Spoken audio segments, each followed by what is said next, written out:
Assalamualaikum warahmatullahi wabarakatuh. Kita jumpa lagi dalam mata kuliah Managerial Economics. Ini pada sesi ringkasan. Pada ringkasan materi pertemuan 2 itu membahas tentang teknik-teknik optimalisasi. Hubungan ekonomi. Hubungan ekonomi dapat digambarkan dalam bentuk persamaan, tabel, dan grafik. Menggambarkan hubungan ekonomi dalam bentuk persamaan memungkinkan penggunaan teknik kalkulus diferensial yang kuat untuk menentukan perilaku optimum perusahaan. Hubungan antara konsep dan ukuran total, rata-rata, dan marginal sangat penting dalam analisis organisasi. Hubungan tersebut pada dasarnya sama, apakah untuk pendapatan, produksi, biaya, ataupun laba. Nilai rata-rata sama dengan nilai total dibagi dengan kuantitas, dan nilai marginal sama dengan perubahan nilai total per unit perubahan kuantitas. Analisis optimalisasi. Analisis optimalisasi dapat dengan baik dijelaskan dengan mempelajari proses maksimisasi laba oleh perusahaan. Perusahaan memaksimumkan laba total pada tingkat output, di mana perbedaan positif antara penerimaan total dan pengeluaran total yang terbesar, dan pendapatan marginal sama dengan biaya marginal. Lebih umum, menurut analisis marginal, optimalisasi terjadi di mana keuntungan marginal suatu aktivitas sama dengan biaya marginal. Konsep turunan. Analisis optimalisasi dapat dilakukan jauh lebih efisien dan tepat dengan kalkulus diferensial. Hal ini didasarkan pada konsep turunan yang secara tepat berhubungan dengan konsep marginal. Turunan dari penerimaan total terhadap output diberikan oleh limit rasio delta TR per delta Q untuk delta Q mendekati 0. TR itu adalah total revenue dan Q adalah output. Secara geometris, hal ini berhubungan dengan kemiringan kurva penerimaan total pada titik di mana kita ingin mencari turunannya dan sama dengan pendapatan marginal pada titik tersebut. Optimalisasi dengan kalkulus.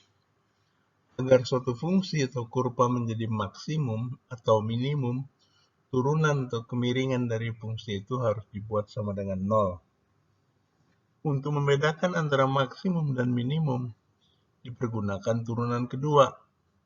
Ini merupakan turunan dari turunan dan dicari dengan aturan diferensial yang sama untuk mencari turunan pertama. Bila turunan kedua positif, kurva menghadap ke atas, terdapat titik minimum pada titik di mana turunan dari fungsi 0. Bila turunan kedua negatif, kurva menghadap ke bawah, terdapat titik maksimum. Optimalisasi multivariat. Turunan parsial dari multivariat mengukur dampak marginal pada variabel terikat, yaitu variabel sebelah kiri, yang dihasilkan dari perubahan salah satu variabel bebas, variabel di sebelah kanan, di mana variabel yang lain dianggap tetap. Dengan pengerjaan ini, turunan parsial dicari dengan menetapkan aturan diferensial yang sama. Fungsi mencapai optimal, maksimum atau minimum, pada titik di mana turunan parsialnya 0. Optimalisasi terkendala. Perusahaan seringkali menemui kendala dalam mengambil keputusan optimal. Bila fungsi kendala relatif sederhana, kita dapat memecahkan masalah optimalisasi dengan cara substitusi.